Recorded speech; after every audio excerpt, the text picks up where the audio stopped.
असं बोलतात की रात्रीच्या 2 वाजता फक्त चोरच बाहेर पडतात. आज तुमचा भाऊ पण बाहेर पडलेला. मग काय निघला घाटाच्या कडे फिरत. तिथे येऊन पोहोचले, हे दादा भेटले. दादाने आपल्याला केलं lemon tea offer. Lemon tea पिली आणि डायरेक्ट गुड नाईट बोललो घरी जाऊन. आणि डायरेक्ट मॉर्निंगला 7ला उठून गेलो काशी विश्वनाथ जीच्या दर्शन करण्यासाठी.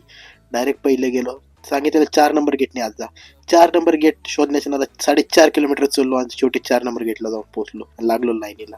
फायनली आज दर्शन कंप्लीट केलं. पण अजूनही प्रश्न तोच होता की मला मलई खायला भेटेल का नाही. तर मलई तर भेटलं आणि मलई सोबत एक फ्रेंड पण भेटला जो आला होता मुंबईवरून. तर ह्याचं नाव आहे मंदार आणि ह्याच्यासोबत आता इथून पुढचे लोकेशन मी एक्सप्लोर करणार. गेलो डायरेक्ट लक्ष्मी चायवाल्यापाशी, चाय पिला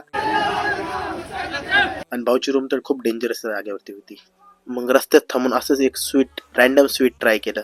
ते खाऊन तर दिल गार्डन झालं. आणि बनारसमध्ये जाऊन बनारसी पान नाही ट्राय केला असं कोणता दिवस नाही, म्हणून पान पण खाल्लं.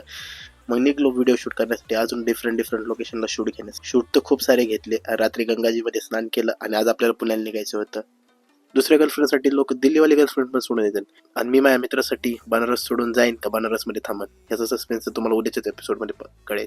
बघू काय होते, मी पुण्याला येतोय का अजून एक दिवस बनारसमध्ये थांबतोय हे तर तुम्हाला उद्याच कळेल.